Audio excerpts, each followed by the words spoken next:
Passivity hath no conviction like a car riddled with gunshots on a Saturday morning. Passivity hath no form like a fist clenching at the murmur of disrespect from across the room. Passivity hath no place in Racine, Wisconsin. If you have time to be nice for the sake of keeping the peace, then maybe you overvalue peace. Or maybe you got a little too much time on your hands. I get it. You don't honk your horn because it's a means to confrontation. And somehow somebody taught you a long time ago that confrontation is a bad thing. So you've now convinced yourself that, hey man, you got to keep the tiger in its cage. Because if it comes out, you might go over the line. And you don't want to cross that line. And somehow that's worth your doctor sitting you down after every single checkup to talk about your blood pressure like he's addressing an intervention to a gambling addiction. The sunken cost fallacy of a damn near lifetime of TMJing the words back into your skull, omitting the truth, forced cackle to save somebody's bad joke, smiling to safety net somebody's feelings, and desaturated answer to keep a conversation from colliding with a well-deserved awkward silence is physically killing you. Every poke, prod, and prick is pushing you to the edge of the line that you don't want to cross over because you don't know if you're ever going to come back. But you know what's on the other side of that line? Racine, Wisconsin is on the other side of that line. Racine doesn't ask for forgiveness, doesn't ask for permission. Racine doesn't ask. Racine just does.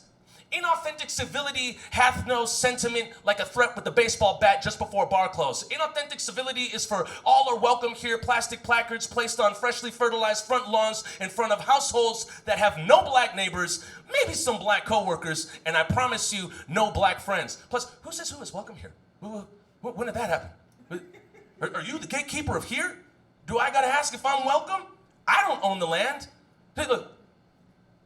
Who says who is welcome here? So the sentiment goes without saying. You belong here. Pull up a chair. Let's talk about it. How's your blood pressure? New Jersey coined the phrase, only the strong survive, to which I believe Racine, Wisconsin coined the question, what the fuck is survive? Is that what happens after the divorce is over? Is that what happens when the bleeding stops? Is that what loosely translates to, fight's done, let's take a breather? Let me give you a redraft. Racine, Wisconsin, only the strong. Not survive, not lives to fight another day. Because either you're here or you're not. So if you're in the city, you understand that there's a war going on. So no, I don't got time to dick around and talk about the weather. I gotta take that shot, tell that person I'm sorry and I fucking love them, and then make the best with the little time I have on this floating rock, because at any point in time, you can get got. Snatched from consciousness from a right hook out of a blind spot, and or eliminated from this earthly existence over a glare, gesture, debt, drink, drag, snuff, puff, snort, blow, drink, whatever, over a legacy of sustained squeeze on the poor to sustain their status as poor.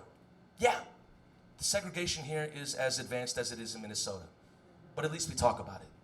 And the classism is as visible as houselessness, but at least we acknowledge it. And the drinking is as copious and binging as any bar in Wisconsin. Yeah, because that's the state we're in. Not far from Chicago, where Elizabeth Kubler-Ross did a fair amount of her research and studies as a psychiatrist. In her book on death and dying, she introduces the 5 stages of grief. And I'd like to think she based that last stage on Racine. Anger, denial, bargaining, depression, and then us.